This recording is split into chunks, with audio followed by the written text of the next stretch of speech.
turn it over to the post-game press conference. Congratulations, Coach Ronald. From the heartbreaks in the past, paano niyo nang nakita natuto ang Terra Firma? Paano nagbago yung approach in the end game tonight? Well, siguro, this game, swerte kami. Kasi we really wanted.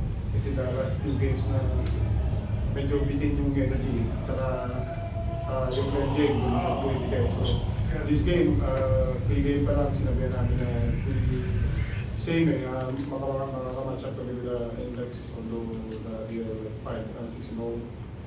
Pero match-up-wise, makakamatch up kami. So, all we need to do is to complete every possession. So, yun, this happened nung first half, medyo we gave them 65 points, I think. So, it's a no-no for us sa ano namin. So, sabihin na namin coaches, medyo tayo na for defense, we keep on fighting. Nakabalik. Thank you, Coach Ronald. That's it for me. We're now opening the floor to the media.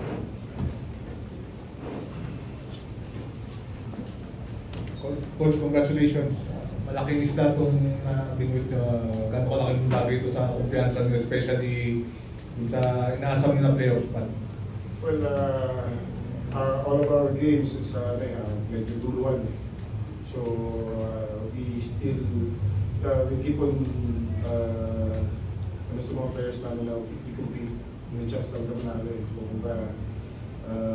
yung sayang, wala yung tapos na. So, dito, match-up wise, we can match up with the NLEX. So, we got lucky na yung lahat ng gusto namin gawin, nagawa namin. And, yun, yung usually, third quarter, nagbuwa-buwa kami, pero ngayon, medyo we start strong third quarter, fourth quarter. So, probably yun, we're just lucky na na-shoot rin natin lahat. We play our hearts out, especially in defense. Kasi magaling same concept, same concept. Parang mirror namin yung NLEX. Coach, you're now tied with Converge support spot.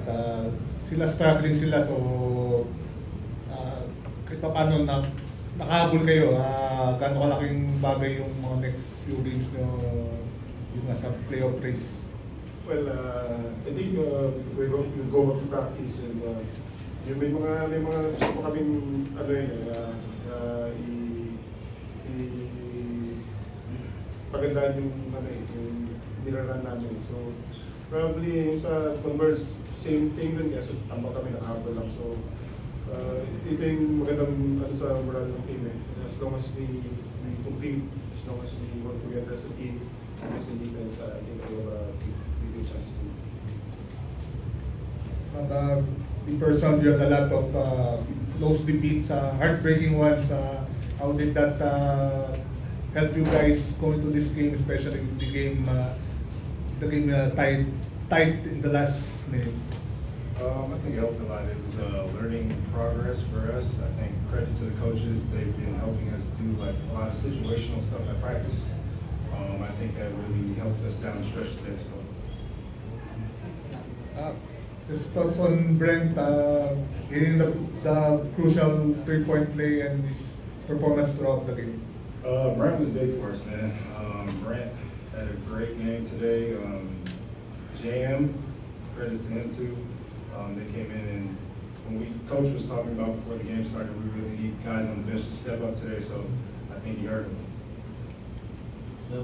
Just your thoughts of going up against the duo of Deshaun and Robert Pollock, you and Wang Chongson. Oh, it's a good battle. It's always fun. Those two guys are elite guards in this league, so we know the type of mentality we have to go through to beat them. So for me, it's a big win for us.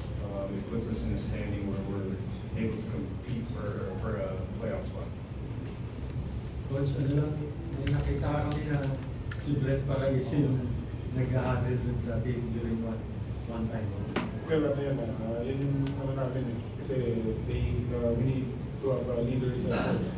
So sometimes it's Brett, sometimes it's Queen Moms. It works.